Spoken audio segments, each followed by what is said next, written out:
Nagaan siniif haa ta'u. Yesuus Kiristoosidhaaf galanni guddaan haa ta'u.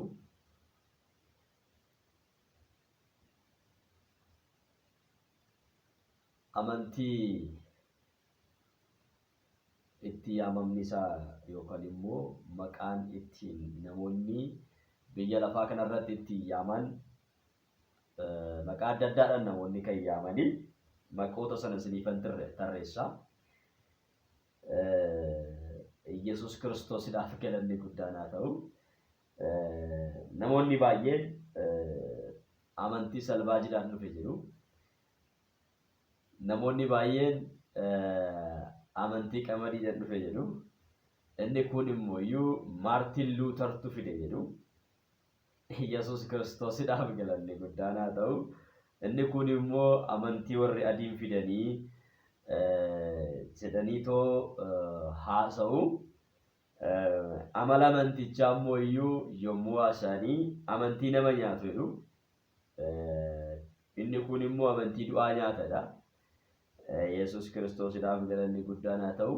Inni kun immoo amantii seexana waaqeffatu jedha. Yesuusidhaaf galanni guddaan haa ta'u. Ameen ameen ameen. Amantii pheenxee yookaan immoo Piroostaantii jedhanii kan yaamanidha jechuudha. Yesuus Kiristoosidhaaf galanni guddaan haa ta'u. Ameen ameen. Yookaan immoo agasan xiqqoo waa'ee macaafaa warri hubannaa qaban immoo kiristaanota jedhanii yaamu jechuudha. Kiristaanota jechuun Kiristoos duukaa warra bu'an jedhanii yaamu jechuudha. Hundumaa nuti moggaafannee nutti moggaasan. Yesuus Kiristoosidhaaf galanni guddaan haa ta'u. Kiristaanota jecha jedhuun kan osoo nafiin jechuudha. Jecha kiristaanota jedhullee osoo hin hafiin hunduma isaa nuti moggaafate osoo hin taane nutti moggaasan. Yesuus Kiristoosidhaaf galanni guddaan haa ta'u. Egaa maqaa kana hundumaa nutti moggaasaniiru. Maqaan kun hundumtuu kan inni moggaafamee fi sababa malee hin moggaafamne jechuudha. Sababa qaba wanti barsiisaa jechuudha. Sababa malee hin moggaafamne jechuudha. Waa tokkorraa ka'aniiti kan isaan moggaasuu danda'an. Akkasiin hin moggaasne jechuudha. Fakkeenyaaf warri kiristaanota jedhanii Kiristoos duukaa waan bu'aniif yeroo sanatti jechuudha namoota Kiristoos duukaa bu'aniin Yesuus Kiristoosiin duukaa warra bu'anii maal jedhanii kiristaanota jedhanii. Pheenxee warri jedhaniin immoo bu'aa afur qulqulluudhaan wal qabsiisanii warra afur qulqulluu irratti bu'e jechuurraa kan ka'e galanni fulfinni Yesuus Kiristoosidhaaf haa ta'u akkasittiin jedhan jechuudha. Akkasittiin jedhan jechuudha. Yesuusidhaaf galanni guddaan haa ta'u. Inni biraa immoo pheenxee warri jedhan bu'aa afur qulqulluu wajjin wal qabatee jechuudha. Guyyaa ayyaana pheenxeqonxeetti yookaan immoo ayyaana guyyaa 50ffaatti afur qulqulluun buudhaanii namoota achi jiran namoota achi dhaabatan biyyoota adda addaarraa dhufan afaan isaaniitiin wangeela akka isaan dhagaan taasise jechuudha. Namoonni achi deeman suni pheenxota jedhanii haasa'aniiru. Yesuusidhaaf galanni guddaan haa ta'u. Guyyaa pheenxeqonxee jedhamee beekamu irratti afaan haaraa dubbachuudhaan guddummaa Waaqayyoo namni afaan ittiin dhaga'uu danda'u hundumaan osoo afaan namaa hin beekin dubbachuu danda'aniiru jechuudha. Yesuus Kiristoosidhaaf galanni guddaan haa ta'u. Isa kanarraa kaaniiti jechuudha. Amantii qamadiidhaa warri jedhan immoo amantii qamadiidhaa warri jedhan immoo isaanis sababa qabu jechuudha. Guyyaadhuma 50ffaa kun jechuudha. Ayyaanni guyyaa 50ffaa kun ayyaana qamadii jedhamee beekama jechuudha. Ayyaana qamadii yookaan ayyaana midhaanii jedhamee kan beekamu kun maalidha? Sabni Waaqayyoodha. Yeroo kanatti jechuudha sabni Israa'el walitti qabamanii biyya adda addaarraa lafa adda addaarraa dhufanii wanta Waaqayyo lafarratti isaan biqilcheef yookaan immoo Waaqayyo midhaan isaanii lafarratti isaanii biqilchee geessee fi ulfina yerootti laatan yookaan galata yommuu itti laatanidha jechuudha. Kanaaf ayyaana qamadii jedhamee waan beekamuu fi ayyaana qamadii sana irratti bu'uun afur qulqulluutiin ergamoonni gooftaa keenya Yesuus Kiristoos galanni fulfinne Yesuus Kiristoosiidhaaf haa ta'u guyyaa sanatti afaan haaraadhaan guutamanii afaan qulqulluudhaan guutamanii afaan haaraa dubbatanii guyyaa suni guyyaa ayyaana qamadii yookaan ayyaana midhaanii jedhamee beekama ayyaanni guyyaa 50ffaa sun jechuudha. Sababni isaa wal gaanii fi oolmaa waaqayyoo isaaniif oolee guyyaa sana beeksisuudhaaf gaggabaabsee isinitti himuudhaaf jechuudha. Yesuus Kiristoosiidhaaf galanni guddaan haa ta'u. Inni kun immoo warri amantii warra adiitu fide jedhu galanni fulfinne Yesuus Kiristoosiidhaaf haa ta'u. Yesuus inni guddaadha. Namoonni wangeela kanaaf ergamanii Itoophiyaa keessa waan seenaniif wangeela kanaaf ergamanii wangeela kana Itoophiyaa keessatti akka mishinariitti yookaan akka ergamaatti dhufanii wangeela waan lallabaniif isaan waan arganiif achirraa kaaniiti amantii warra adii fideedha jedhaniitoo yaada mataa isaanii kaanii jechuudha. Inni biraa immoo amantii nama nyaata warri jedhan immoo nama nyaata jedhanii nama kan nyaate hin jiru galanni fulfinne Yesuus Kiristoosiidhaaf haa ta'u. Yesuus inni guddaadha. Yaada mataa isaanii kaanii jechuudha isaan. Amantichi nama nyaata kan isaan jedhanii fi amantichi gaafa dhufu namoota hin booji'atu. Maali keessaa waan isaan amantii isaan keessa jiran keessaa hin booji'a. Dhaabbata isaan keessa jiran kam keessa iyyuu hin booji'a. Hojii sheexanaa jala isaan jiran kam keessaa booji'ee Kiristoosiif waan kaa'uu fi namoota nu harkaa nyaatanii fixaniira kan jedhan jibbisiisuudhaaf jecha dhaloota keessatti jibba uumuudhaaf jecha amantii nama nyaata jedhaniitoo yaada mataa isaanii kaaniiru jechuudha. Kanarraa kan ka'e nuti yeroo sanatti ijoollee turre amantii nama nyaatu jennee nama akkasii yoo garre nama gooftaa Yesuus Kiristoosiin qabu garre hin baqanna turre jechuudha. Maaliif nu keessatti kaaniiru garuu Waaqayyoo jibba isaan dhaloota keessa kaasan keessa darbee hojii isaa hojjeteera jechuudha. Yesuus Kiristoosiidhaaf galanni guddaan haa ta'u. Maaltu naaf amantii maaliti salbaajii galanni fulfinne Yesuus Kiristoosiidhaaf haa ta'u. Amantichi galanni fulfinne Yesuus Kiristoosiidhaaf haa ta'u namoota gargaaruudhaan hin beekama jechuudha. Namoota gargaaruudhaan hin beekama. Sababbiin isaa gooftaan keenya Yesuus Kiristoos qullaa ta'ee dhufee ture daara nan baasne jedhee sagalee Waaqayyoo keessatti hin dubbata jechuudha. Warra kaaniin immoo qullaa ta'ee dhufee daara na baastanii warra akka hoolotaatti fakkeeffamaniin daara na baastan jedhee booda warra akka re'ootaatti fakkeeffamaniin immoo gooftaan keenya Yesuus Kiristoos maal jedhee daara nan baafne jedhee akkasitti adda adda qoqqoodeera jechuudha. Amantichi kun immoo fakkeenya gooftaa keenya Yesuus Kiristoos duukaa waan bu'eef akkasumas immoo ajaja gooftichaa hojiirra waan oolchuuf waan gooftaan jedhe hojjechuu waan jaallatuuf hiyyeessota hin gargaara ture jechuudha. Hiyyeessota waan gargaaruu fi amantii salbaajii jedhaniitu haasaan jechuudha. Waan inni namootatti uffata uffisuuf nyaata namootaaf waan kennuufi amantichi jechuudha. Gooftaa Yesuus Kiristoosiin namoonni fudhatan hojii kana waan hojjetaniif tajaajila tola ooltummaa tajaajila gara laafummaa waan kennanii fi sanarraa kan ka'e maal jechuu danda'anii amantii salbaajii jedhanii amantii du'aa nyaatu jedhanii immoo kan isaan kaa'anii amantii kanatti adda kan ta'e maqaa amantii kanaadhaan kan yaamamu yookaan Pirotestaantii jedhamee kan waamamu amantii Joobaa Witness ilaalaniiti jechuudha. Waaqayyotu nuuf ajjeese jedhanii osoo horii hudhameetoo du'ee waan nyaataniif amantii sanarraa laalaniiti amantii keenya hundumaa walumatti cafaqanii maal godhanii Pirotestaantiin du'aa nyaatanii tola bakaanii jechuudha. Nuti garuu akkas miti galanni fulfinne Yesuus Kiristoosiidhaaf haa ta'u. Joobaa Witnessitti garagara adda adda jechuudha. Joobaan macaaficha kana macaafa nuti qabnu kana geeddareera jechuudha. Joobaan macaaficha nuti qabnu kana geeddareera. Yesuus Kiristoos sagalichi Waaqayyo ture kan jedhu sana sagalichi Waaqayyo fakkaataa ture jedhee amantii macaafa qulqulluu yeroo jalqabaadhaaf geeddareedha jechuudha. Amantii macaafa qulqulluu yeroo jalqabaadhaaf geeddareedha waan ta'eef amantiin suni nutti addaadha. Amantiin suni dhimma kana irraa hawwata jechuudha. Galanni fulfinne Yesuus Kiristoosiidhaaf haa ta'u. Sagaagaluun hatuun sobuun jechuun isaan biratti dhorgaa baay'ee hin qabu jechuudha. Jireenya gadhiisii amantii jiraatudha. Amantii sana laalaniiti keenya hundumaa walumatti qabaniitoo cafaqanii jechuudha.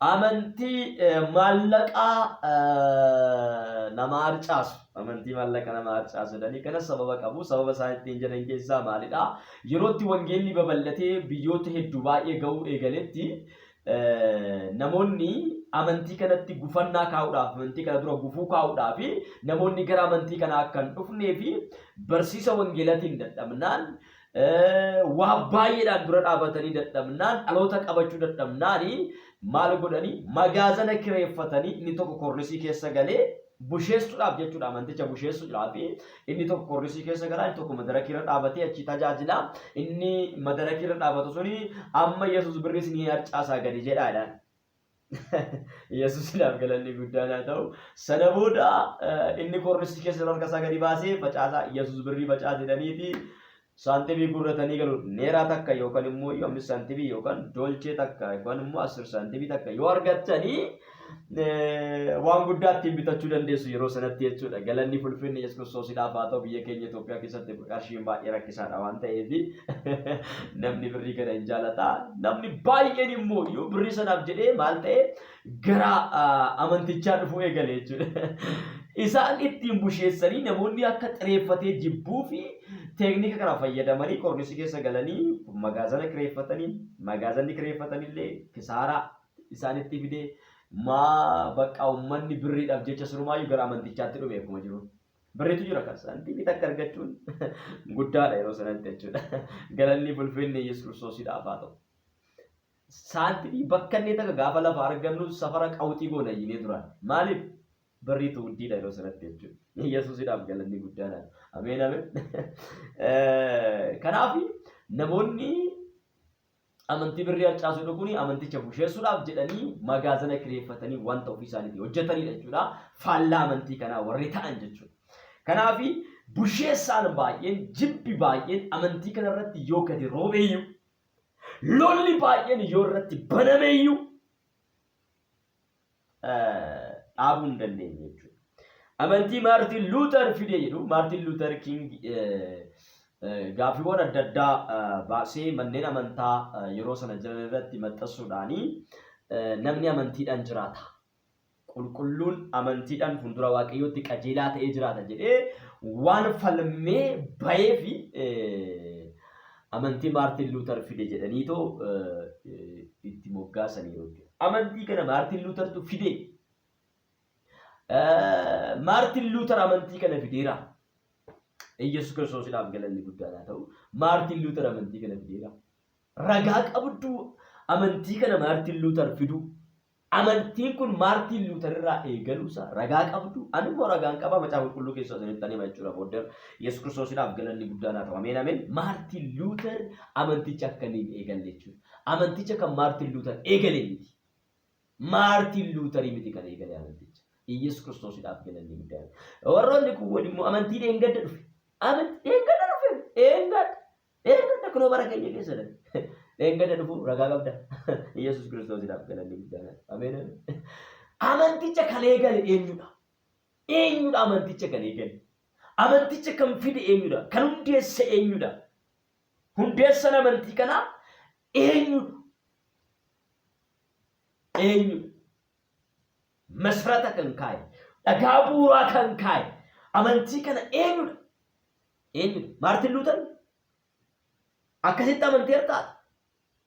Ati yaa isa amantii jirtu Yesuus Kiristoos amantii kana Maartin Luutertu eegalee, Maartin Luutertu fidee, amantii kun kaleessa dhufe. Akkasitti amantii jirta. Namoonni baay'ee wangeela lallabuudhaaf yommuu isaan ba'anii amantii kaleessa dhufetti nu yaadda. Kan kaleessatti guddannee ta'u as geenye amantii abbaa keenya kan haadha keenya gaafa isaasiniin jedhan. Dhugaa dheettan. Yesuus Kiristoosiidhaaf galanni guddaan haa ta'u. Wangeela lallaba jettee wangeela cabsitee hin galin. Duraan dursiti macaafa si harka jiru kana bari. Maal akka inni jiru, maal akka inni haasawu. Har'a namoonni gara wangeela kanaatti akka isaan hin dhufneef, wangeela kanaaf namoonni akka hin boociifneef gufuu ta'aa jirtu. Duraan dursitee wangeelli maal jedha jedhiitii bari. Amantiin kun kaleessa dhufe. Hundeessaan amantii kanaa eenyudha? Ibroota 12 lakkoofsa 2 dhaqaatiin haa dubbisaa. Dhagaa Ibroota 12:2 akkasii Yesuus amantii keenya jalqabee fiixaan baasu sanatti ija keenya hin buqqifannu. Yesuus isa amantii keenya jalqabee fiixaan baasu sanatti jedhu. Macaafni nuti farkaa qabnu Yesuus amantii keenya jalqabee Maatiyos 16 dhaqaati dubbisa. Akkasuma wangeela Qorontos 3 Yesuus Kiristoosiidhaaf galanni guddaan haa ta'u. Qorontos 3:11 Isuma dur kaa'ame sana malee homtinuu hundee isa biraa kaa'uu hin danda'u. Hundeen dur kaa'ame sunis Kiristoos Yesuusidha. Hundeen dur kaa'ame sunis Yesuus Kiristoos nun jechaa jira macaaf. Eenyumtu hundee biraa kaa'uu hin danda'u. Maartin Luuter hundee biraa hin kennu. Yommuu namoonni warri kuuwwan achi jajallattee, kaan dabaltee, kaan hir'istee, joobaa utinasiin gaafa macaafa qaqayyaru itti ka'u, warri kaatolikii gara biraa gaafa deemtu, warri kunis akka biraa gaafa ishiin tatta'uu eegaltu, hin ta'u jedhe. Isa abboonni keenya dabarsanitti kennan alatti. Isa Yaaqoob faanti aarsaatti ta'aniin alatti. Isa Isxifaanos faanti itti du'aniin alatti. Isa Yohaannis faanti itti morma dhabaniin alatti. Isa Yaaqoob mormatti dhabeen alatti. Isa Phexros faanti Paawulos faanti gatiitti kafalaniin alatti. Isa Yohaannis faanti gatiitti kafalaniin alatti. Isa Yesuus Kiristoos Phexrositti adaraa kenneen alatti waan biraa duukaa bu'uu hin dandeenyu jedheen namichaani sanuma qabate. Yesuusiidhaaf galanni guddaa amantii haaraa eegaleere. Haaraa eegale. Yesuus haaraa biraa qabatee hin dhufne sanuma duriiti. Yesuus sanuma. ኢየሱስ ክርስቶስ ትላንትናም ዛሬም እስከ ዘላለም ያው ነው ይላል። ዕብሮተ 13:8 ኢየሱስ ክርስቶስ ከሌሰስ ኢሱመ ቱሬ ሀረስ በረበራን ኢሱመ ሰነ ኢሱመ ቱሬ ከሌሰስ ማርቲን ሉተር ኢሳ ቱሬ ሰጅሩ ሰጅራቱ ሰና ኢየሱስ ክርስቶስ ይያመኔ መኔ amantii haaraan fidde Maartin Luuter amantii haaraan fidde Maartin Luuter amantii haaraan eegalle ishee macaafa Maartin Luuter jedhu naaf fidde ishee isa Maartin Luuter barreesse jedhu jira Maartin Luuter kan inni kalaqe jira as keessa macaafni Maartin Luuter bocni Maartin Luuter as keessa jira Yesuus Kiristoosiidhaaf galanni guddaadha. Amantii kaleessa dhufe kaleessa dhufe Maatiyos irra dhaqanaan bisa Maatiyos 16 Yesuus Kiristoosiidhaaf galanni guddaadha. Ameen ameen. Maatiyos 16 raakatoo diyaa baaraadha diyaabos. Haleluuyaa. Maal jedha Maatiyos 16?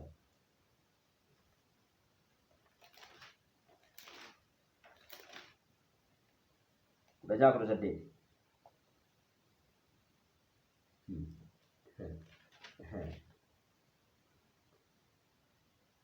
Anis sittanima akkuma Phexros jechuun dhagaa jechuu ta'e.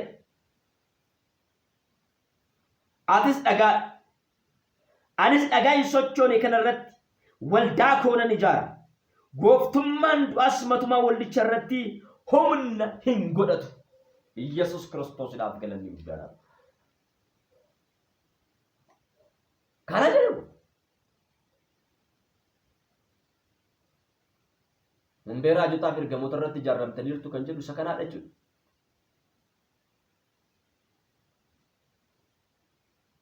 Phexros jechuun dhagaa akkuma ta'e dhagaan sochoone kanarratti waldaa koo ijaareera. Waldaa koo ijaareera. Waldaa Waaqayyooti. Guyyaa keessa jecha kiristaanummaa jedhan yoonuu moggaasan illee Pheenxee kan jedhamu yoonuu moggaasan illee Protestantii kan jedhamu mormaa jechuudha. Protestantii jechuun afaan Ingiliffaa. Mormaa kan jedhamu yoonuu moggaasan illee maqaa kawwan duratti isin yaadne hundumaa yoo nuti moggaasan illee nuti waldaa kiristaanaadha. Yesuus Kiristoosiidhaaf galanni guddaadha. Nuti waldaa Waaqayyoo jedhamnee beekamna. Nuti waldaa Waaqayyooti. Waldaa koon ijaara. Yesuus Kiristoosiidhaaf galanni guddaadha. Ameen ameen. Baante ላይ ቤቴን እሰራለሁ። mana waaqayyooti jechuudha. Waldaa waaqayyoo jechuun mana waaqayyoo jechuudha. Mana waaqayyooti. Iddoo buufata argama waaqayyoodha. Bakka waaqayyoo keessa buufata. Bakka waaqayyoo keessatti argamu. Gamoo harki namaa ijaare miti. Ilma namaadha jechuudha. Yesuus Kiristoosiidhaaf galanni guddaan haa ta'u. Ameen ameen.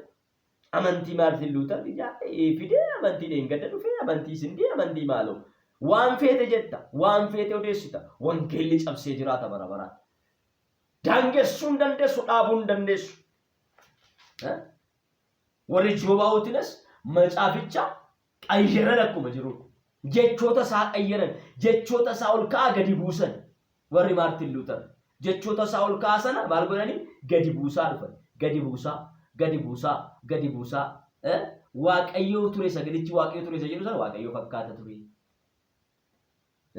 አምላክ ነው የሚለው ቃል አምላክ ይመስላል አምላክ ነው የሚለው አምላክን ይመስላል እያሉ እየቀነሱ አወረዱ አብሮ ወረዱ ሰገሌ ዋቀዮ ገዲ ቡሰኒ ወሊን ሳንሌ ገዲ ቡአን በደን ከንገቲን ቀምታን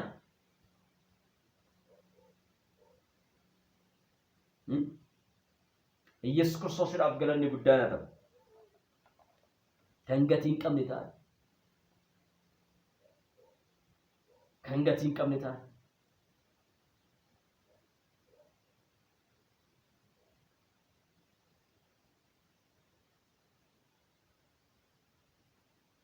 ባራከለ ኬሶ ጋፍ አርፋን በረናም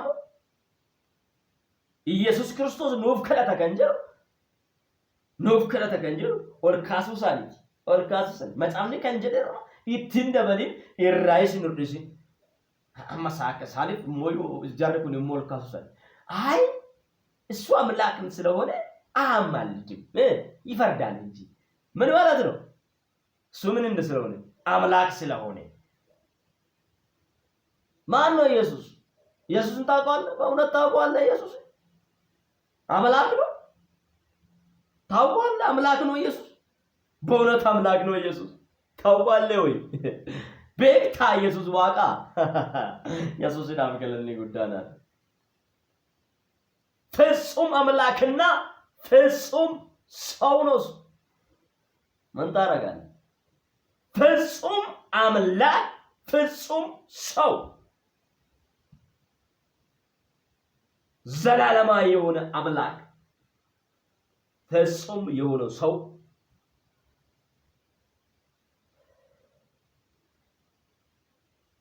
ከና አምላክ ስለሆነ አማልድም አምላክ ብቻ ሳይሆን ሰው ነው ዋቀ ቆፈዞንታን ነመለያ ኢየሱስ ክርስቶስ ዳፍከለኒ ጉዳና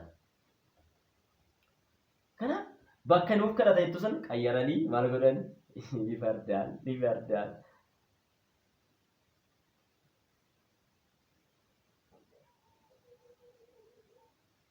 ማሎዳ በዳቴ ብላላ hamma yomitti kun inubatu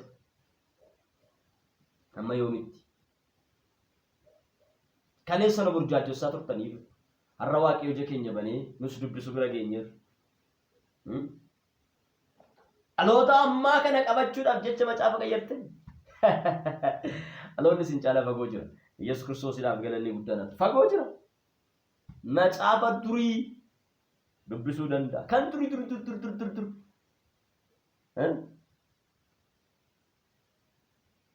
kan barakudha saddeeti sanallee dhaqanii dubbisuu danda'u በግዕዝም የተጻፈ ማንበብ ይቻላል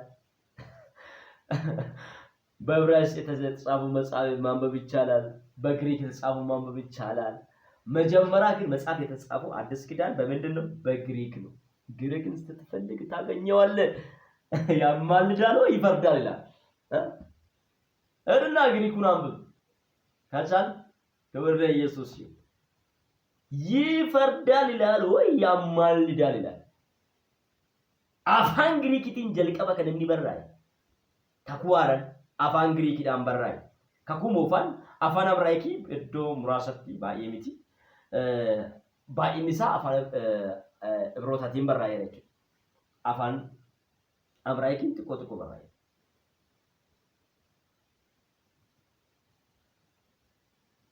Baay'een isaa baay'ee biruutiin barraa'e.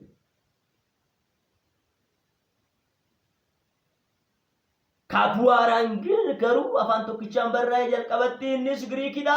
Dhaqii Giriikii afaan Giriikitiin dubbisi. Isaan argatta gaafsan. Ishii ammalli daaliidha. Wayi fardaaliidha. ምንድን ነው ምን ኢየሱስ ክርስቶስ ይዳፍከለኝ ጉዳይ አልወጣ በረተ ከና ቡርጃጅሱን በሪ በራ ቤኩምሳ በሪ በራ ነምኒ ሁንዱምቱ ጀጋቡዳ እትመርቴ ወፉ እንደንዴስ ኢየሱስ ክርስቶስ ይዳፍከለኝ ጉዳይ ነው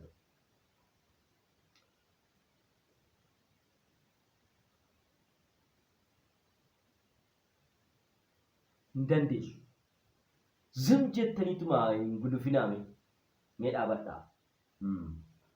ገረነ ስላላ ፉንዱረ ኬሰነ ስላላ ቦርዴ ኬሰነ ስላላ እንጉዱፊና ጉልፊን ኩን የሰዩ ነው መንጌስ ኢየሱስ ክርስቶስ ይዳፍ ገለኔ ጉዳና ነው ሃሌሉያ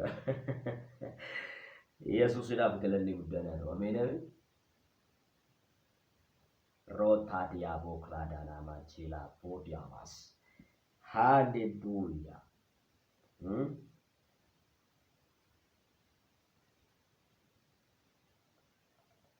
Mana jember. Isawanti keenya jalqabee fiixaan baasu Kiristoos Yesuus irraa ija keenya buqqifannu. Maartin Luuter bakka kanuma wanti inni godhe jiru kan bira. Amanticha isa jalqabee isa fiixaan baasu Yesuus irraa ija kun buqqifannu jedhe bakka. Ani Yesuus irraa hin deebi'u. Bakka Yesuus gaadha. Maaraam taammaallidaalle, Gabriel yaammaallidaalle, Kilee yaammaallidaalle. Ay የለም አልተጻፈማ አልተጻፈ የለም ምን ታረጋለህ? ማርያም ታማልዳለች የሚለው ከ80 አዱ አውጣልኝ ከፈለክ ማለት እንኳን ከ66 ከ80 አዱ አውጣልኝ ታማልዳለች የሚለው ማለት የለም ያልተጻፈው እንዴት ታነባለህ? የለም በአንተ ሐሳብ ይሆናል በአንተ ስሜት ይሆናል አይሆንም ያደከትን እንታ ለቡከትን እንታ ፈዲከትን እንታ አይንተው ጫፋት ይጨረጅራችሁ ቀባ ጃላላ ማራሚ ቀብዱ ይወገርሲሱ በርባዴ ካለትንቲ ነገርሲሰም ባየ ግን ሰገን ጀልቢ ሁንዱምቱ ana waaqayyo gooftaa macaatiif asagad jedhee sagalee waaqayyo keessatti akkuma dubbat jilbi hundumtu ulfina gooftaa Yesuus Kiristoositiin jilbifate asagadu jedhee Filiphisius lamarratti dubbateera.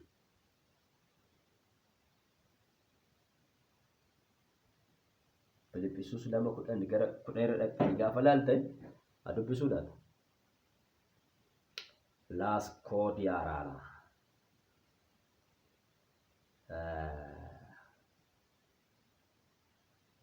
Filiphisius don't diploma eshi Filiphisius lama kuda kanaafis warri bantii waaqaa keessa jiran warri lafarra jiran warri lafa jala jiranis hundinuu ulfina maqaa Yesuusif jilbifatee akka sagadan godhe Filiphisius lama kudhan irratti arrabni hundinus ulfina waaqayyo abbaatiif Kiristoos Yesuus Kiristoos gooftaa akka ta'e beeksisuudhaaf jira. Arrabni hundinus ulfina waaqayyo abbaatiif Kiristoos gooftaa akka ta'e beeksisuudhaaf jira. Maaliidhaaf ulfina waaqayyo abbaatiif Kiristoos immoo gooftaa ta'uusaa arrabni hundinuu maal gochuu qaba? Beeksisuu qaba. Warri abbaa malee ilman beeknu jettanii immoo iyyuu ulfina abbaatiif jecha ilma gooftaa akka ta'e beeksisuu qabdu. Karaan ittiin abbicha beekuu danda'an iyyuu ilmi yoo sitti agarsiise malee abbicha beekuu hin dandeessu. Yesuus ilma Waaqayyoo kan ta'e immoo durbee Maariyaam irraa dhalachuudhaan miti. Wayyo osoo ishiin jiraachuu baatte osoo durbee Maariyaam jiraachuu baatte ilaallu. Eessaa dhufaa Yesuus ilaallu. Sagalichi jalqaba Waaqayyoo bira ture sagalichi maaloo jarana galanni fulfinni Yesuus Kiristoosiidhaaf haa ta'u ameen. Maaf macaafan dubbisne maaf akkasumatti deemtu hin jettanii. Sagalichi jalqaba waan hunduma dura ture. Sagalichi jalqaba waan hunduma ture. Dubree Maariyaam duras ture. Samiin kana dura ture. Ardii kana dura ture. Dura ture. Waan hunduma dura samiin kun osoo hin ta'in ardiin kun osoo hin ta'in wanti ardii kanarra jiru tokkoyyuu osoo hin ta'in ilmi namaa osoo hin uumamin dura sagalichi jalqaba waan hunduma dura ture. Erga jedhee booda lammaffaa irratti immoo sagalichi Waaqayyo bira ture. Yesuus Kiristoosiidhaaf galanni guddaan haa ta'u. Waaqayyo bira ture. Sagalichi ofiisaa Waaqayyo ture. Inni kun jalqabuma jalqabe Waaqayyo bira ture. Wanti hundinuu maan ta'e waan ta'e keessaa isa malee kan ta'e tokkollee hin jiru jedhee dubbata. Sagalichi ofumaa isaaf iyyuu maal ture? Waaqayyo ture. Gara lakkoofsa 14 dhaqxanii gaafa ilaaltan immoo sagalichi nama foonii ta'e nu gidduu buufate jedheetu nutti himachu. Innummaa Waaqayyo suni nama foonii ta'e nu gidduu buufate. Foon uffatee nu gidduu buufate. Yesuus Kiristoosiidhaaf galanni guddaan haa ta'u. Ameen ameen.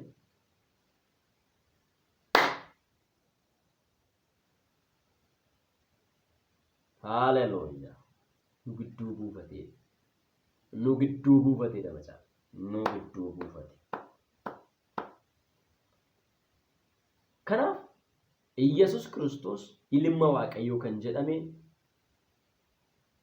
ilmummaan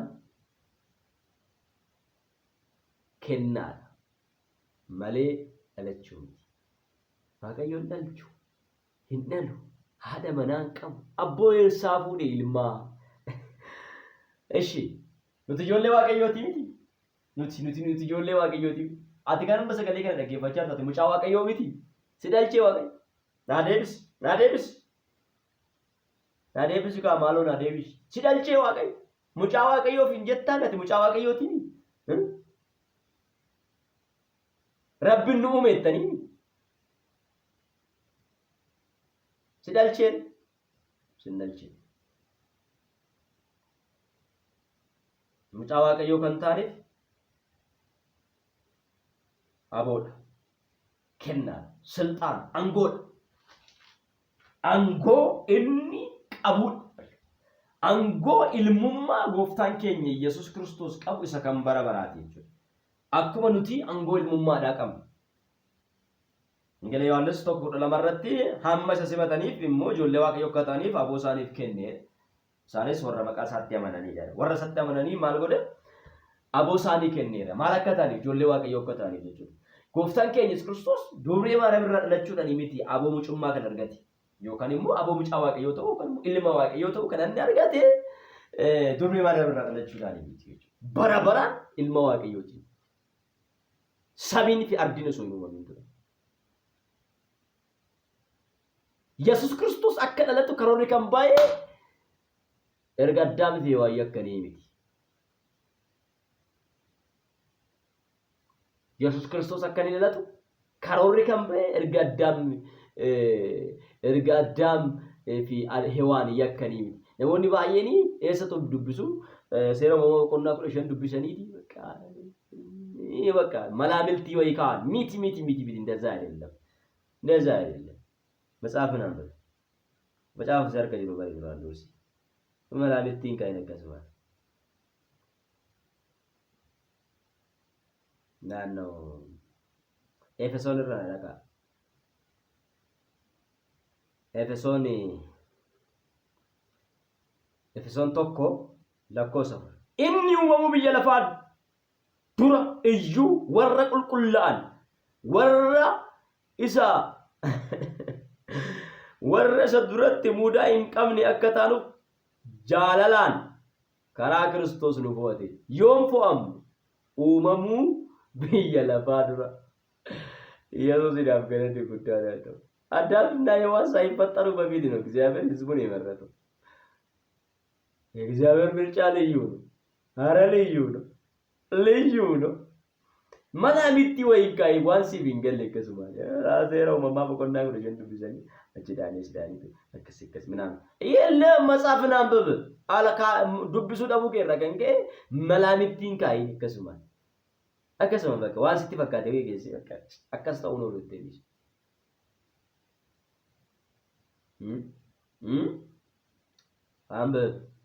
ambe dubbisi macaa maal jedha uumamuu biyya lafaa dura osoo biyyi lafaa kun hin uumamin dura maaltu jira reesoo lafti kun hin uumamin dura maaltu ture homtuu hin jiru namni erga lafti uumamtee booda uumame Adami sinturre, wani sinturre, inturre, Yesus Kristus Uso semini servisin umamin dura, wa unduma dura jira. Sagaliti jalqaba wa unduma dura ture. Maal wa unduma dura gafin unduma dura sagalichatu jira. Unduma dura wa unduma dura waaqayyotu jira jechuudha. ኢየሱስን አፍገለኒ ጉዳና ተው አሜን አሜን ያው ረኪኒ ገኛ ማሪዳ በሩሰን ቀም ይወበረሉለ መጫፍ ይረብሩ መላ ይበበበበ ፊቱ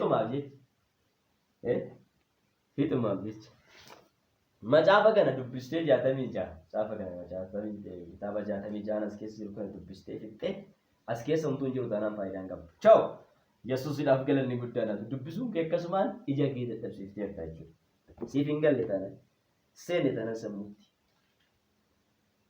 ኢየሱስን አፍገለኒ ጉዳና ነው አሜን አሜን ሃሌሉያ ገረቢኩም ሳቲ ጉዳዳ ማጫፈጀ ያሁበተኒፍ ሰሙሳኒ በኔ ሰገሌ ዋቀዮዳ አቁመዱበቱ ነንጀዳ መቃ ኢየሱስ ክርስቶስን ጠይቃም ራስነፋና ከዳዳ Rosk adalava dinomos, radalava zina madiabalava diamos.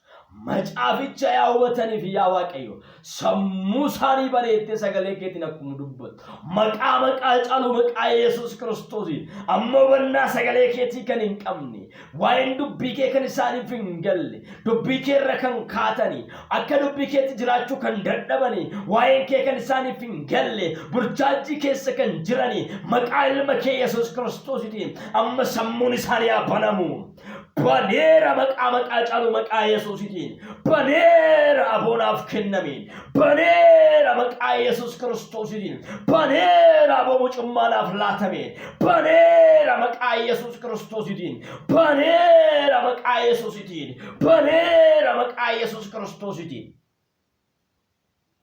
Sammun sani qabame kan jiru hubanna sagale keti kan dhabani sagalen ke malakan ni jiru malakan dubbatu erga malakan of keessa qabu sanif galu kan dide itti burjaaja kan jirani amma maqail make Yesus Kristos idin humna fura qulqullutni sammun sani ha banamu maqa Yesusina banamu maqa Yesusina banamu maqa Yesusina banamu sammu sani qabe kan jiru naga sani qabe kan jiru bara sani qabe kan jiru humni Lucifer, afurri tonkola, afurri digimti, afurri biyela fakana, maqama qacalu maqa Yesusin, ha warane mu maqa Yesusin, waranera maqa Yesusin, waranera jirenya kirra, waranera barakirra, waranera fayya kirra, waranera maqa Yesusin, waranera sammu kirra, waranera wanna kirra, waranera bekumsa kirra, waranera maqa Yesus Kristosidin, waranera Brasaba maqa Yesusin Blisaba maqa Yesusin hikama maqa Yesusin gututa maqa Yesusin sagale waaqyosin keessa boqatu sagale waaqyosin keessa gutu hubanna sagale waaqyosin ifa dhufu sammun keessana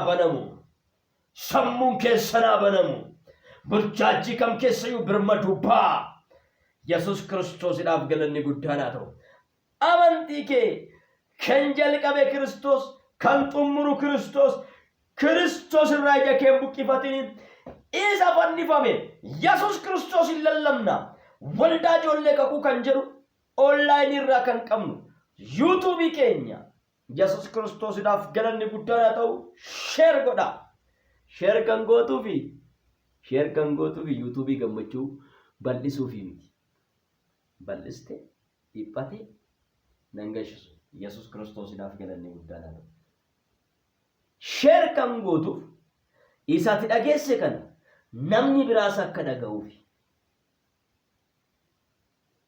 Like yoo goote immoo jaalala dubbichaaf qabdu ibsuu keeti. Subscribe yommuu gootu immoo sagaleen kun yeroo lallabamutti adaraan hin darbinii jettee subscribe gootu mallattoo bilbilaa isinitti buutee ol yommuu jettu yeruma hundaa gammachuun yommuu sagalee waaqayyoodhaan lallabu maal hin ta'in nan darbinii jettee bukeeti jechuudha. Isa fannifame Kiristoos hin lallabna waldaa ijoollee kakuu online church. Gooftaan sinaa eebbisu. Eebbifamaa baraaf jireenya keessan waaqayyo sinaa eebbisu. Shalom, shalom, shalom, shalom, shalom. Ayyaanni waaqayyo isiniif haa baay'atu. Eebbifamaa, eebbifamaa.